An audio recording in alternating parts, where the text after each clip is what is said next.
बसंत के मौसम में खेती का काम शुरू हुआ। किसान रमेश एक बाजार से 2 बैल खरीद कर लाया।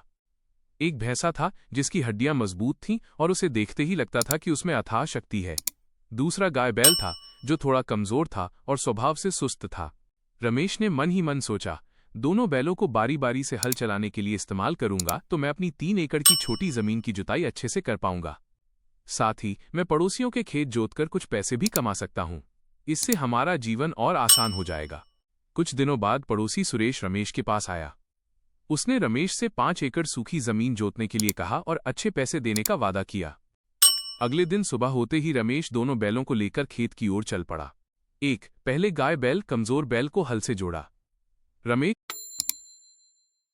ने चाबुक उठाया और आवाज लगाई, चलो 2। मगर गाय बैल ने अपनी गर्दन अकड़ा ली और पीछे हटने लगा।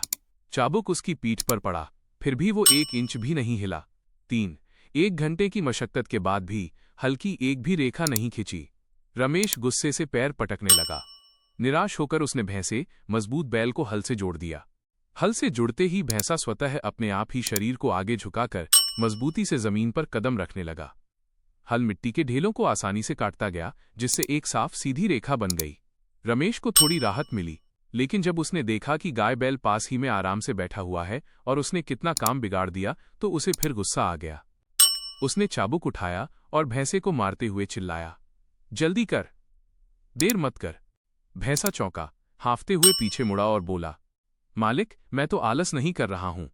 मैं पूरी मेहनत से हल चला रहा हूं, तो आप मुझे क्यों मार रहे हैं? रमेश ने झल्लाते हुए चाबुक को घुमाया और फटकार लगाई।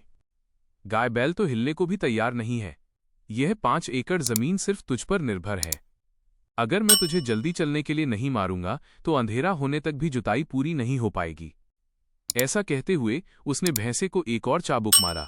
भैंसा का शरीर थरथरा गया। सूरज तेजी से ऊपर चढ़ने लगा। भैंसा जितनी ज्यादा मेहनत करता, रमेश का चाबुक उतना ही जोर से चलता। भैंसा ने दूर पड़े उस गाय बैल को देखा जो पेड़ की छांव में आराम से घास चर रहा था। उसके दिल में अन्याय की भावना भर गई।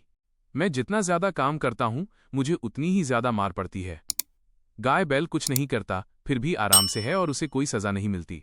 दोपहर की धूप में उसकी पीठ जलने लगी और बार बार चाबुक का दर्द महसूस हुआ। उसका अन्याय धीरे धीरे निराशा में बदल गया। जब रमेश ने फिर से चाबुक उठाया तो भैंसा ने अचानक हल्का जुगा तोड़ दिया। वो तेजी से भागा, खुर पटकते हुए दूर जंगल की ओर दौड़ गया। रमेश हक्का बक्का स्तब्ध रह गया। उसने अपने सामने टूटे हुए हल और धीरे धीरे उठते हुए गाय बैल को देखा। वो तुरंत खेत की मेड़ पर ढह गया। उसका काम तो अधूरा रह ही गया, साथ ही उसने अपना सबसे मेहनती बैल भी खो दिया। सीख, नैतिक शिक्षा। बाद में गांव वालों ने कहा कि रमेश ने मेहनती बैल को चाबुक मारकर बहुत बड़ी मूर्खता की। उसने अच्छे और बुरे में भेद नहीं किया। उसने मेहनती पर सख्ती बरती और आलसी को छूट दी। इसका नतीजा ये हुआ कि उसने तेज चलने वाले बैल को भगा दिया और अंत में वो सब कुछ हार